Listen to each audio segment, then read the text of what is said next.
বরিশালে জাতীয় নাগরিক পার্টি এনসিপির আহ্বায়ক নাহিদ ইসলামের উপস্থিতিতে মতবিনিময় সভায় দলটি দুই পক্ষের মধ্যে বাগবিতণ্ডা ও হাতাহাতি হয়েছে।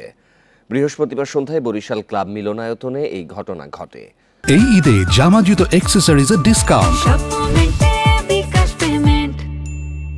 প্রত্যক্ষদর্শীরা জানান, সভা শুরু ৩০ মিনিট পর বৈষম্য বিরোধী ছাত্র আন্দোলন ও এনসিপির নেতাকর্মীদের মধ্যে বাগবিতণ্ডা শুরু হয়। এ সময় এক পক্ষ নাহিদ ইসলামের সাথে বৈঠকের দাবি জানান। সভায় হট্টগোল দেখে নাহিদ ইসলাম চলে যেতে চাইলে তাকে ঘিরে ধরে বিক্ষোভকারীরা।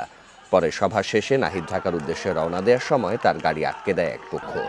এ সময় এনসিপির স্থানীয় নেতারা তাকে গাড়িতে তুলে দেয়। এর আগে মতবিনিময় সভায় নাহিদ ইসলাম বলেন, জাতীয় নাগরিক পার্টি রাষ্ট্রের মৌলিক সংস্কারের পর নির্বাচনে যাবে। এর আগে পটুয়াখালীর দুমকিতে ধর্ষণের শিকার এক শহীদ কন্যাকে দেখতে যান নাহিদ।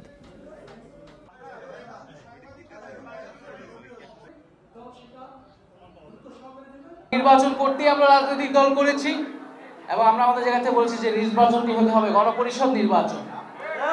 আর আমরা মনে করি গণপরিষদ নির্বাচন ছাড়া একটি নতুন সংবিধান বা সংবিধানের মৌলিক সংস্কার প্রয়োজন নয়। অনেকে ন্যূনতম সংস্কারের কথা বলতেছে, আমরা বলি ন্যূনতম সংস্কার বলে কিছু হয় না, আমাদের মৌলিক এবং গুণগত সংস্কার করতে হবে। এই সংস্কারের ভিত্তি এই সরকারের সময়ই করতে হবে।